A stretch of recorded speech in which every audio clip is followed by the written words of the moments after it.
नमस्कार दोस्तों, मुद्दे की बात में आपका स्वागत है। केंद्र सरकार में मंत्री और राष्ट्रीय लोक दल के अध्यक्ष जयंत चौधरी एक बार फिर चर्चा में हैं। हाल में किसानों के साथ एक मुलाकात जयंत चौधरी ने की और वहां पर जब किसानों ने खाद की कमी का मुद्दा उठाया तो जयंत ने कुछ ऐसा कहा जिससे सियासी बवाल मच गया है।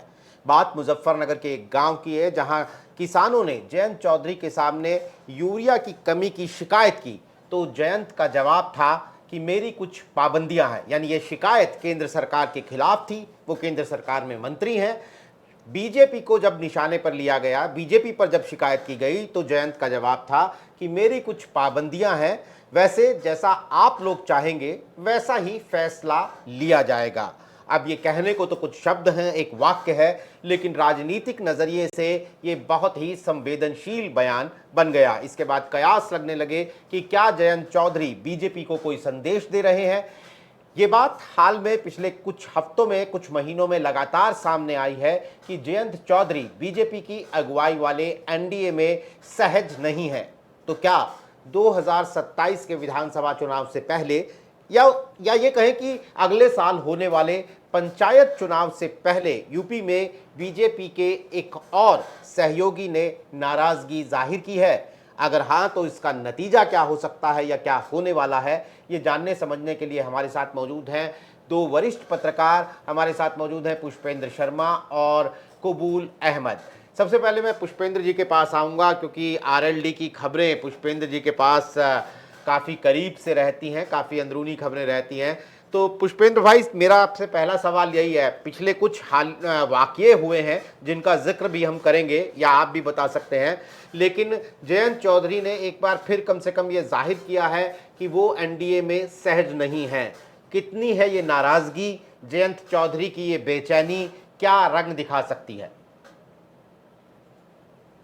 नीरज जी, आपको, कबूल भाई को और आपके सभी दर्शकों को मैं अभिवादन करता हूं। बहुत दिनों बाद आपसे मुलाकात हो रही है और मुलाकात ऐसे मौसम में जब राजनीतिक रूप से सन्नाटा छाया हो, बारिशें हो रही हो, कोई बड़ी बात ना हो रही हो, उस बीच में एक जुमला, एक सेंटेंस हालात को बदल देता है और गर्मी पैदा कर देता है। और ये पहली बार नहीं है, आपकी हमारी पहले भी बात हुई है और सारी अच्छी बातों के बावजूद कुछ तो है जिसकी पर्दादारी है। चाहे वो ओरेविलियन पुलिसिंग की बात हो, वक्फ बिल का मुद्दा आया हो, कुछ ऐसे मुद्दे आए जब आपने और हमने इन बातों पर चर्चा की और मुझे लगता है दर्शकों की जो जिज्ञासा थी उनको शांत करने का हमने जरूर प्रयास किया। अब जो ताज़ा हालात हैं जिस पर आज बातचीत हम शुरू कर रहे हैं, ये मौका था मुजफ्फरनगर में और वहाँ पर एक बिल्कुल खाटी जो यहाँ पे डायलॉग बोला जाता है वो बोला गया और एक किसान ने उनसे कह दिया कि चौधरी साहब, खाद तो यहाँ प्रसाद की ढाल बट रही। मतलब जैसे प्रसाद थोड़ा थोड़ा दिया जाता है और पूजा के बाद दिया जाता है, ये उन्होंने कहा। तो उस समय उनसे जो मुंह से निकला, हालांकि अब सारे प्रवक्ता, पार्टी के पदाधिकारी इन बातों से इनकार कर रहे हैं कि हमने ये कहा कि कोई बंदिशें हैं, लेकिन ये जग जाहिर है और सार्वजनिक रूप पे सारे प्लेटफॉर्म पे जा चुकी है, पब्लिक डोमेन में है, इससे इनकार किया नहीं जा सकता। लेकिन बाद में उससे थोड़ा सा पीछे हटने की कोशिश की और उनका कहना ये है कि हमने ये कहा कि नहीं, हम किसानों के भले के लिए कुछ भी करेंगे और चूंकि मैं एक जिम्मेदार पद पे हूँ तो इसलिए कोई गैर जिम्मेदाराना बात नहीं कह सकता। इसकी भरपाई के लिए उन्होंने बार बार ये कहा कि गन्ना किसानों के लिए बहुत कुछ अच्छा होने जा रहा है। मैं आपको और आपके दर्शकों को बता दूं कि कोशिश ये है कि गन्ने का भाव कुछ बढ़ा दिया जाए और जो बकाया थोड़ा बहुत रह रहा है उसका भी भुगतान करा दिया जाए। ये असहज स्थिति देखिए पहले भी आई है और आपको याद होगा जब भी हमारी आपकी बात हुई और जब 2024 में जैन जी ने पाला बदला और भारतीय जनता पार्टी ज्वाइन की, चौधरी चरण सिंह जी को भारत रत्न मिलने के बाद, तभी से ये बात आपके हमारे बीच होती रही कि बड़ी मुश्किल से उन्होंने मुस्लिमों और जाटों को एक मंच पे लाने की कोशिश की थी, जिसमें वो काफी हद तक कामयाब भी रहे थे। आपको याद होगा कि जब महापंचायत हुई थी मुजफ्फरनगर में और एक ही मंच से अल्लाह और अकबर और हर हर महादेव के नारे लगे थे। उसके बाद शुरुआती दौर में इन्होंने 8 विधायक जिता लिए थे, हालांकि बाद में खतौली उपचुनाव भी जीत लिया। तो ये जो सारी ताकत थी वो सब मिली जुली ताकत थी। और पहले ही दिन से आप और हम ये सवाल करते रहे कि भारतीय जनता पार्टी में जाएंगे तो मुस्लिम वोटों का क्या होगा। उनका दावा यह है कि अभी भी मुस्लिम हमारे साथ है, लेकिन ये आपको और हमें सबको मालूम है कि भारतीय जनता पार्टी की मोहर लगने के बाद मुस्लिम कितना जयंत का साथ दे सकता है। और यही दुविधाएं हैं, जो किसानों की समस्याएं हैं, वो सारी सवाल जो है वो मुंह बाए खड़े हैं कि सरकार में रहते हुए सरकार के खिलाफ कैसे बोले। तो इस मुद्दे पर तो ये जवाब है। बाकी और अभी चर्चा जी। को आगे बढ़ाते हैं, कबूल भाई भी हैं, सतपाल मलिक का भी प्रकरण हुआ और भी प्रकरण हुए, उन पे बातें करते हैं। बिल्कुल। कबूल। पुष्पेंद्र जी ने भी कहा, एक तरफ किसानों की नाराजगी, दूसरी तरफ मुस्लिम और बीजेपी, मुस्लिम वोटर और बीजेपी की अदावत। तो ये तो कोर वोटर बेस ही जयंत का कंफर्टेबल नहीं है एनडीए गठबंधन में, ये तो साफ है ना, किसान और मुस्लिम।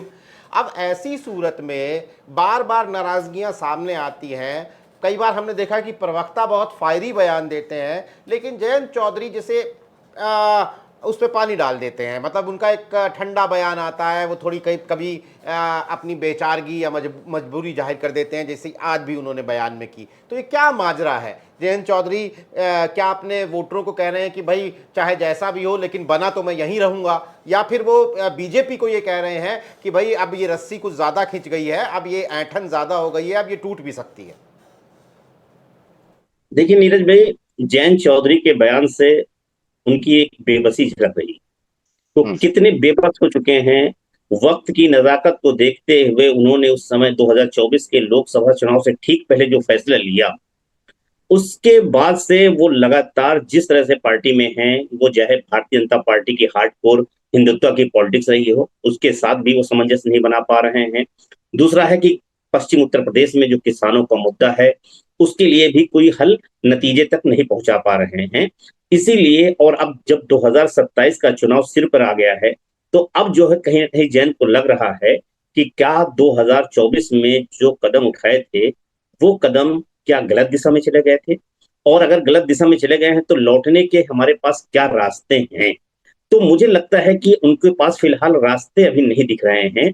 और वो जिस तरह से उन्होंने मुजफ्फरनगर में एक स्टेडियम के उद्घाटन के समय जो खास तौर से जिस प्रकरण को लेकर आप बात कर रहे हैं, उसमें साफ उनकी झलक दिख रही है कि वो सरकार में रहते हुए उत्तर प्रदेश और केंद्र दोनों सरकारों में उनकी भागीदारी है। उसके बावजूद अगर वो पश्चिम उत्तर प्रदेश के किसानों की का समस्या का हल नहीं कर पा रहे हैं, तो निश्चित तौर पर उनकी राजनीति जो है पे एक अलार्म है, एक खतरे की घंटी की तरह है, खासतौर से तब जब पंचायत चुनाव उनके सिर पकड़ा है। तो मुझे लगता है कि जयंत इस बात को समझ रहे हैं।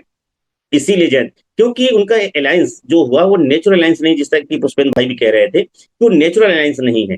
निश्चित तौर पे 2022 के चुनाव के बाद जयंत चौधरी जिस तरह से सत्ता पश्चिम उत्तर प्रदेश की सत्ता के धुरी बन के उभरे थे, और लग रहा था जयंत वही आरएलडी का जो 90 के, मतलब एक तरह से कहा जाए कि 90 के लास्ट दौर का जो दशक का दौर था, जिसमें आरएलडी पश्चिम उत्तर प्रदेश की राजनीति की धुरी बनी हुई थी, वैसी स्थिति में जा रही थी। क्योंकि अभी जिस पंचायत का जिक्र किया, तो जयंत चौधरी की राजनीति दो चीजों से उठी हुई, एक किसान आंदोलन से, दूसरा जाट और मुस्लिम के बीच जो खाई पैदा हो गई थी मुजफ्फरनगर की, उसकी वो पंचायत के में भरपाई करके।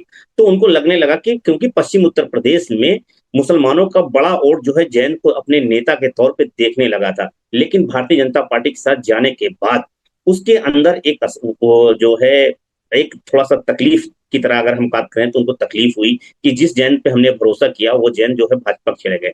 तो मुझे लगता है जैन को जाके 2 सीटें लोकसभा मिली, मुझे लगता है यहाँ ज्यादा सीटें मिल रही थी एक चीजें लड़ने के लिए चुनाव।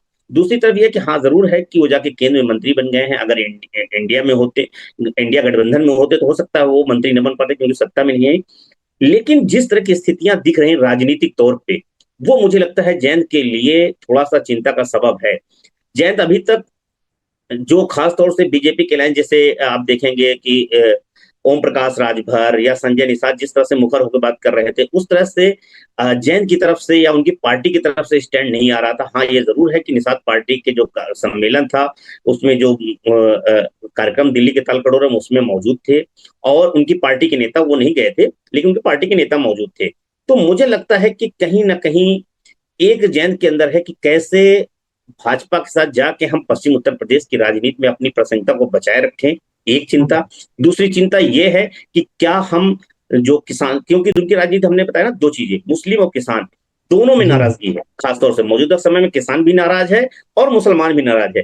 किसान और मुसलमान नाराज है और नौजवान की समस्या का समाधान भी नहीं कोई दिख पा रहा है। तो मुझे लगता है कि पश्चिम उत्तर प्रदेश की राजनीति में जैन के सामने कसमकस की स्थिति पैदा हो गई है, वो भी तब जो 2027 का चुनाव सिर पर है। भाई का ये टेक है। पुष्पेंद्र सर, मैं आपके पास में आता हूँ। अक्सर जयंत चौधरी के पास नई सियासत जो वो कर रहे हैं, शब्द कम ही पड़ जाते हैं। जब चौधरी चरण सिंह को भारत रत्न केंद्र सरकार ने देने का ऐलान किया, तो जयंत चौधरी ने बस इतना कहा कि मेरे पास शब्द नहीं है, और भाजपा के साथ चले गए। किसान अपनी मांग उठा रहे हैं तो कह रहे हैं कि अब मैं क्या ही कह पाऊंगा, मेरी अपनी सीमाएं हैं। शब्द इस बार भी उनके पास कमी है। सियासत में नेताओं के पास शब्द कम पड़ने लगे तो पुष्पेंद्र जी, उसकी क्या सियासी व्याख्या होगी वो तो आप बेहतर कर पाएंगे। लेकिन मेरा सवाल स्पष्ट है। कुल भाई ने पंचायत चुनाव का भी जिक्र किया।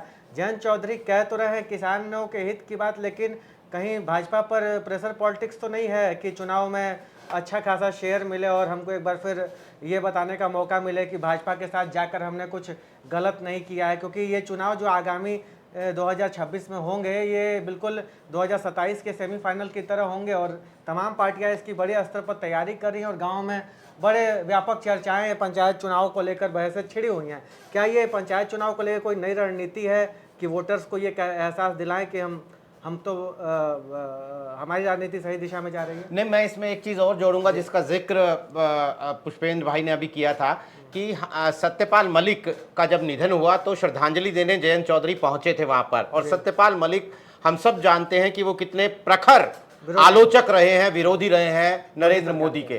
तो वो भी एक जेस्चर था जयंत चौधरी की तरफ से क्या? जी नीरज भाई, जो बात अभी पंचायत चुनाव की हो रही है, तो थोड़ा सा इतिहास में जाना होगा। देखिए, जो समाजवादी पार्टी से जब दोस्ती टूटनी शुरू हुई तो उसमें उस समय निकाय चुनाव थे और वो एक बड़ा कारण बने थे। मेरठ तक में जो उम्मीदवार थे, आसपास के जिलों में जो उम्मीदवार थे, वो अखिलेश जी ने एक तरफा घोषित कर दिए थे। फिर हरेन मलिक का जो उम्मीदवारी थी वो घोषित कर दी थी। तो बहुत सी बातें थी जिनको लेके बेचैनी उस समय भी थी जयंत के मन में, जबकि वो उनके खास सहयोगी बने हुए थे और 2013 के दंगों पर उन्हें मिटा के, उन जख्मों को मिटा के आगे बढ़ रहे थे और हिंदू मुस्लिम एकता को परवान चढ़ रही थी। सारी बातें जयंत इतने मैच्योर नहीं है कि सारी बातों को सोचते हुए भी और ऐसा कदम उठा लें।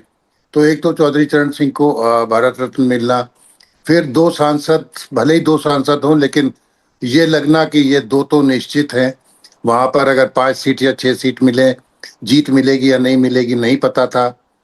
तो अगर हम कुर्सी के उधर बैठ के देखें, जयंत की तरफ बैठ के देखें, तो हो सकता है उन्होंने अपने हिसाब से उचित फैसला उस समय पे अपने अपमान का और सारी बातों को देख के लिया। और देखिए, एक बड़ी प्रैक्टिकल बात कहना चाहूँगा, आपको इस तरह के क्षेत्रीय दल को चलाने के लिए आज सत्ता में भागीदारी बहुत ज़रूरी है। भाषण में, उपदेश में, प्रवचन में हम कुछ भी कहते रहें, हम सेवा के लिए आए हैं, सब है, लेकिन ये सब आप जानते हैं, हम भी जानते हैं कि ये बहुत ज़रूरी है। और इस बार एक बहुत ही अच्छी बात जयंत कर रहे हैं, जो पहले इनके चौधरी चरण सिंह साहब और चौधरी अजीत सिंह साहब उससे थोड़ा गुरेज करते थे, वो था अपने इलाके का विकास करना। मतलब अगर बागपत मुजफ्फरनगर तो जैसे उनके लिए ममनू था कि साहब इसे छुएंगे तो पता नहीं क्या हो जाएगा, यहाँ पे कर दिया तो लोग कहेंगे साहब अपने जिले में विकास कर लिया। अब वहाँ स्किल सेंटर खोलना, इधर स्टेडियम खोलना, वहाँ पे भी स्टेडियम बनाना, सारी बातें ये है जो वो अपनी नींव को और मजबूत कर रहे हैं। अब बात आती है प्रधानी चुनाव की, ग्राम पंचायत चुनाव की। तो मुझे लगता है कि भारतीय जनता पार्टी को जब तक इनकी जरूरत है तब तक इनको यथोचित सम्मान भारतीय जनता पार्टी देती रहेगी। हाँ, जहां तक इनके कश्मकश और असमंजस की बात है तो ये उनके मन में जरूर रही होगी जब ज्वाइन किया होगा, और ये बार बार बीच बीच में परिलक्षित भी होती रही है। जैसे चाहे वो ओरेविलियन स्टेट वाली बात हो, वक्फ के मामले पे चुप्पी हो, कांवड़ के समय पे भी एक बयान आना जब लोगों से नाम लिखवाए जा रहे थे, सब लिखवाए जा रहे थे, मस्जिदों के बाहर नमाज पढ़ना या सड़क पे नमाज पढ़ने की बात हो, तब भी वो मुखर हुए।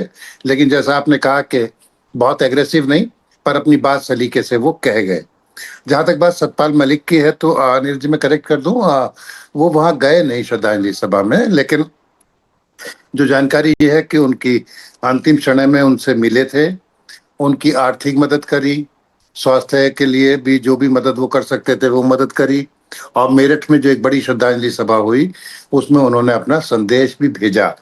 यानी कि भारतीय जनता पार्टी के मुखर आलोचक होते हुए भी ये संदेश दे देना, ये जो आपने अभी कहा आगे के लिए, चाहे वो पंचायत चुनाव की बातें हो दूसरों की हो, थोड़ा सा इसमें बार्गेनिंग का पार्ट भी हो सकता है, और दूसरे एक दृढ़ निश्चय भी हो सकता है कि मैं जाटों के साथ तो दिखूं कम से कम खड़ा हुआ, क्योंकि जाटों की संवेदनाएं वहां थी, इससे कोई इनकार नहीं कर सकता। जो जाट राजनीति बिल्कुल चुप हो रही है, वो संजीव बालियान ने थोड़ा सा कॉन्स्टिट्यूशन क्लब का चुनाव लड़के उसको हवा दी थी, सतपाल मलिक का प्रकरण हुआ, और बीच में जगदीप धनखड़ का प्रकरण हो जाता है जिसका अभी तक पूरी तरह से मतलब मिस्ट्री कहूंगा खुला नहीं है, तो लोगों में उसको लेके तरह तरह की चर्चाएं हैं। तो जाट बिरादरी को अगर संभालना है, अगर जाट कोर वोटर भी ना रहा तो ये क्या करेंगे, तो इसलिए उनको संभालना बहुत जरूरी था। इसलिए उन्होंने सतपाल मलिक के बहाने वो अपना संदेश देने की कोशिश करी बिरादरी को, और कहीं ना कहीं जगदीप धनखड़ को लेके भी जाट बिरादरी में और सतपाल मलिक को लेके कुछ असंतोष है, जिसको जयंत संभालना चाहते थे, और ये भारतीय जनता पार्टी भी जानती है कि कैसे इनको मनाया जाएगा। तो इसकी भरपाई आगे के विधानसभा चुनावों में ज्यादा टिकट देके, पंचायत चुनावों में अच्छा प्रतिनिधित्व देकर हो सकती है।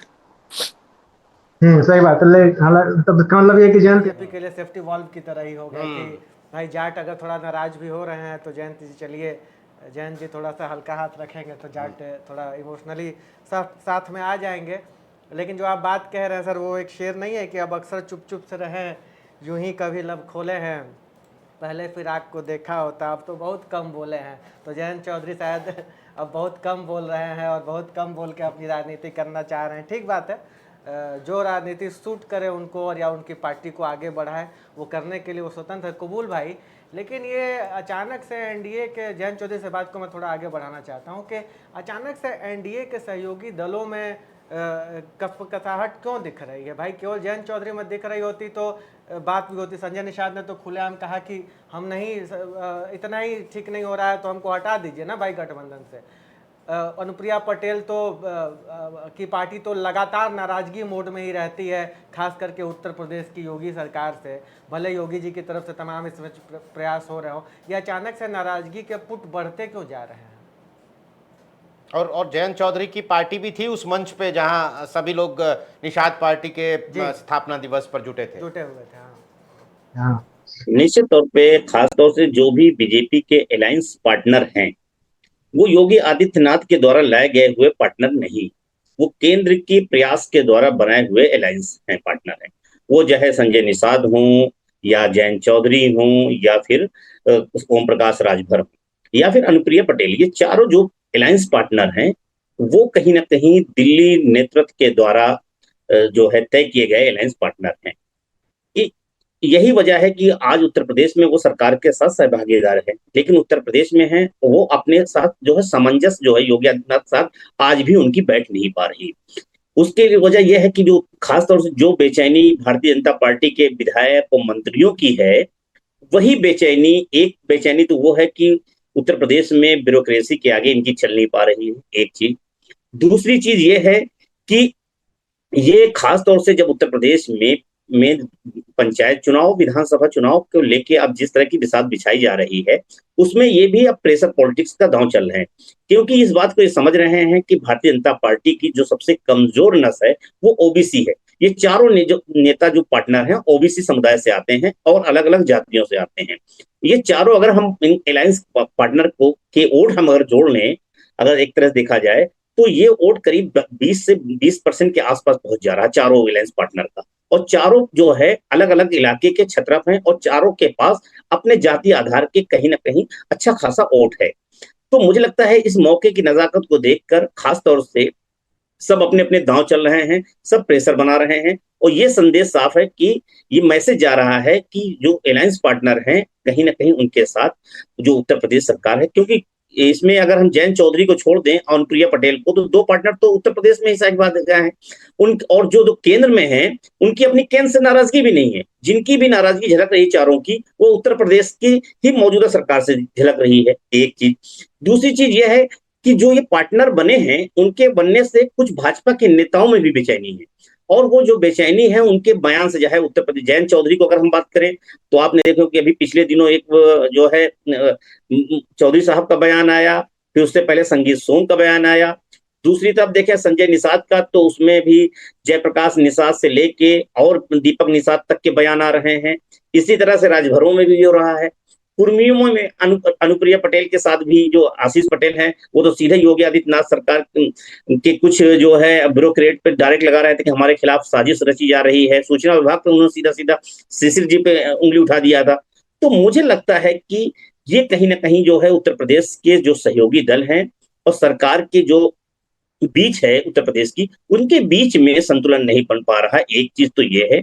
दूसरी चीज ये है कि मौजूदा जो चुनाव खास तौर से आ रहे हैं उसमें भी एक प्रेशर पॉलिटिक्स का है। अब बात आती है कि अभी पुष्पेंद्र भाई कह रहे थे कि उनको जब तक जरूरत होगी, निश्चित तौर पर जिसकी जब तक जरूरत होती है उसको ढोया जाता है, लेकिन जरूरत के हिसाब से देने के लिए क्या जहर का घूंट भी पीना पड़ता है? क्या भारतीय जनता पार्टी जयंत को देने के लिए कितना जहर का घूंट पिएगी? पहली बात यह कि पंचायत चुनाव की हम बात करें, पंचायत चुनाव में पिछली बार मुझे लगता है पश्चिम उत्तर प्रदेश के अगर देखा जाए 6 से 7 ऐसे जिला पंचायत अध्यक्ष हैं जो जाट समुदाय से भारतीय जनता पार्टी ने बनाए थे। तो क्या उन जाटों को इस बार करके वो जयंत चौधरी को कितनी सीटें देंगे जिला पंचायत अध्यक्ष की?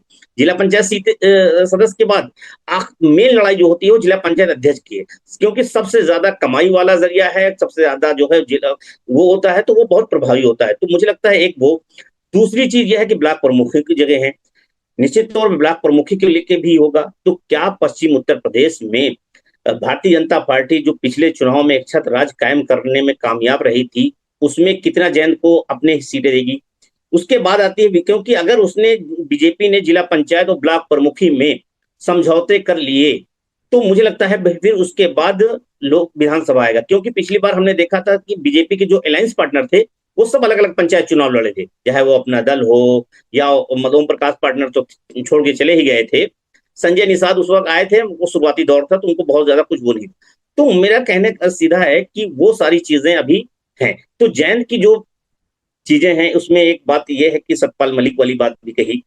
तो मुझे लगता है जो उत्तर प्रदेश में जो डबल इंजन की जो सरकार है उसमें केंद्र के द्वारा जो बड़ा इंजन है, खासतौर से दिल्ली का इंजन है, उसके द्वारा जो बनाए गए पार्टनर हैं उसका उत्तर प्रदेश के इंजन के साथ संतुलन नहीं बन पा रहा है, सामंजस्य नहीं बन पा रहा है। मुझे लगता है ये उसी की एक कड़ी है कि जो अलायंस पार्टनर हैं वो लगातार मुखर होके या अपनी बेबसी झलका के सीधा सीधा एक संदेश दे रहे हैं, और उत्तर प्रदेश और सारे संदेश उत्तर प्रदेश से दिल्ली से दिए जा रहे हैं और दिल्ली को दिए जा रहे हैं। मुझे लगता है अब ये भारतीय जनता पार्टी, आप देखिए कि बीजेपी इस कसमकस में है कि अपना प्रदेश अध्यक्ष तक नहीं तय कर पा रही इतने लंबे समय से, बेचैनी है। तो कास्ट पॉलिटिक्स जो पश्चिम उत्तर प्रदेश की है वो कहीं ना कहीं जो है बेचैनी का सबब है, और सबके अपने अपने राजनीतिक वजूद बचाए रखने की भी इनके लिए एक चैलेंज बना हुआ है। नहीं, बिल्कुल सही बात है। आपने कॉन्स्टिट्यूशन क्लब के इलेक्शन का जिक्र किया तो मैं एक सवाल थोड़ा कान घुमा कर पूछना चाहता हूं कि उस चुनाव में जब राजीव प्रताप रूडी और संजीव बालियान के बीच में मुकाबला चल रहा था, वो लगातार सुर्खियों में था और ये बात कही गई कि संजीव बालियान के कंधे पर अमित शाह का हाथ है। आखिर तक आते आते यहाँ चर्चा थी कि राजीव प्रताप रूडी चुनाव निकाल लेंगे, विपक्ष के लोग भी उन्हें वोट देने वाले हैं, लेकिन फिर भी संजीव बालियान के कंधे पर अमित शाह का हाथ रहा। तो कहीं कहीं इसमें हमें यह भी देखने की जरूरत है क्या कि वो चुनाव भले ही एक क्लब का था, लेकिन जिस तरह से उसकी चर्चा राष्ट्रीय स्तर पर थी, तो अमित शाह एक संदेश दे रहे थे कि भले ही हारता हुआ नजर आ रहा हो, लेकिन मैं जाटों के साथ हूं तो हूं। वो संजीव बालियान को एक चेहरा बनाकर जाटों को कोई संदेश तो नहीं दे रहे थे, और ऐसे में जयंत की नाराजगी या जयंत की पार्टी की तरफ से जो नाराजगी दिखाई जाती है उसे काउंटर बैलेंस कर रहे थे। एक सवाल मेरा मैं और जोड़ दूं इसके साथ। वाकई बात, अगर जाटों की प्रतिष्ठा का सवाल बन गया, चुनाव लड़ा गया था, संजीव बालियान लड़ रहे थे, उसके बावजूद ओटी में क्या जयंत चौधरी हिस्सा लेने गए थे कि नहीं, ये भी सवाल था कि जयंत कहाँ है। उस पूरे सीन से जयंत गायब दिख रहे थे। तो दो सवाल आपके लिए पुष्पेंद्र भाई। कुबुल भाई ने एक सवाल का जवाब दे भी दिया इनडायरेक्टली।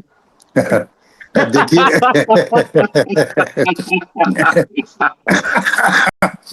देखिए ये नीरज भाई, ये बैलेंस करने की राजनीति ज्यादा थी।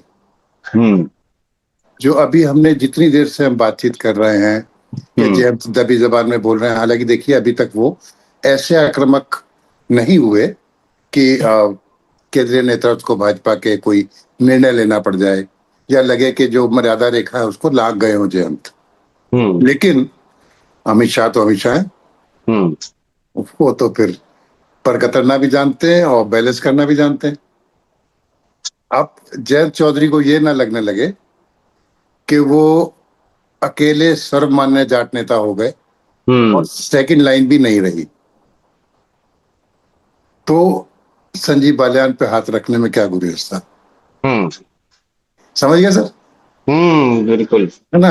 तो इशारा वो ये था, क्योंकि देखिए सतपाल सिंह बिल्कुल निष्क्रिय से हो गए जी। आप भूपेंद्र चौधरी को तो जो मेरा मानना है, उधर सतपाल मलिक जी का प्रकरण, उधर धनखड़ जी का प्रकरण, तो अगर इन्हें हटना भी होता तो अभी तो उनको मतलब ग्रेस पीरियड तो चल ही रहा है उनका, है ना।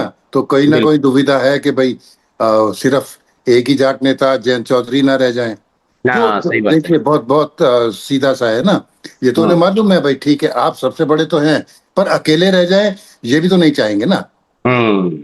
ये भी तो नहीं चाहेंगे ना अमित शाह, और वो कभी भी ऐसा नहीं चाहेंगे कि आगे को जाके कहीं वो उसमें ब्लैकमेलिंग हो जाए या ताकत इतनी बढ़ जाए कि उनकी बातें ऐसी बातें माननी पड़ जाए जो शायद ना मानने लायक हों। तो ये वही इशारा था जो कुबुल भाई ने इनडायरेक्टली पूछ लिया कि वो कहाँ थे, तो भाई उसका अभिप्राय ही यही था। और जहां तक बात है देखिए पंचायत चुनाव की, ब्लॉक प्रमुख की और जिला पंचायत की, इसमें कबूल भाई थोड़ा सा अलग से बात करते हैं। जब ये लोग लड़ते हैं तो पार्टी से थोड़ी लड़ते हैं पहले उम्मीदवार बनते हैं, फिर पार्टी उनका चयन करती है ना। और बस ये है कि भाई जब दिखाई देता है हाँ गुट बनने लग गया है, तब उसको किया जाता है। और वो भी ब्लॉक प्रमुख पे कम से कम भारतीय जनता पार्टी अभी नहीं हट रही है, जो मेरा ताजा इतिहास मुझे याद है। हाँ, जिला पंचायत प्रमुख को जरूर वो चाहते हैं कि उनका रहे, क्योंकि वहाँ अच्छा खासा बजट होता है और फिर बहुत सी ऐसी योजनाएं हैं ग्रामीण विकास की जो उसके थ्रू भी उसमें उसकी हिस्सेदारी होती है, चाहे वो दिशा की बैठक हो या सीडीओ के साथ वाले सारे काम हो, वहां पे जिला पंचायत अध्यक्ष का रोल होता है। उसको जरूर इंपॉर्टेंट मानते हैं और अपनी जगह अपने पास रखना चाहते हैं। पर मुझे लगता है कि अगर जयंत डिमांड करेंगे तो भारतीय जनता पार्टी को उनकी बातें कई जिलों में माननी पड़ेंगी। इस समय जयंत इस स्थिति में तो है, इस स्थिति में निश्चित है नीरज जी कि अगर वो मांगेंगे तो उन्हें देनी पड़ेगी। लेकिन जयंत जैसा भी हमने वर्ड्स यूज किए, कशमकश है, दुविधा है, मैंने भी कहा कि कुछ है जिसकी पर्दादारी। देखिए उस शख्स का सोचिए जिसने बड़ी मुश्किल से 2013 के दंगों में जहाँ जीरो होते चले गए, फिर से जिंदा हुए हैं और बामुश्किल एक मुकाम हासिल किया था, फिर उसे पार्टी बदलनी पड़ी और जहाँ अजगर की बात होती वहाँ अजगर के बजाय सिर्फ ये रह जाए। अब उसकी भरपाई आपको याद है, जब विधायक बने थे तो उनसे कहा था कि भाई आप जो हरिजनों के मोहल्ले हैं या वंचितों के मोहल्ले हैं वहां जाके काम कराइए, अपनी धनराशि वहां आवंटित। तो उनका जो उनका विजन है वो ब्रॉडर है, ऐसा नहीं है, है ना। लेकिन दबे दबे से थोड़े सहमे सहमे से वो कर रहे हैं। वो ऐसा भी नहीं चाहते कि कहीं कोई ऐसी बात मुंह से निकल जाए जिससे मर्यादा रेखा का उल्लंघन हो जाए। धीरे धीरे संगठन को विस्तार दे रहे हैं और दूसरे प्रदेशों में आना जाना, चाहे वो चंडीगढ़ की जेल में जाके स्किल डेवलपमेंट का सिखाने लगे, पूर्वांचल में संगठन को मजबूत करने लगे। तो कोशिशें तो जयंत कर रहे हैं और एक एक सीमित दायरे में कर रहे हैं। वो जो बेबसी का कबूल भाई ने वर्ड यूज किया, बिल्कुल करेक्ट है कि थोड़े से हाथ पैर जैसे बंधे हुए नहीं होते हैं। आप जंप करना चाहते हैं बट यू कैन नॉट, है ना। जी। तो वो उस स्थिति में है और धीरे धीरे मुझे लगता है कि जब तक 2027 आएगा और ये बाढ़ वाला पानी तो नहीं, पर जो गंगा यमुना का वैसा पानी बहेगा, तो बहुत सारे रंग बदलेंगे, हवाएं बदलेंगी, फजाएं बदलेंगी।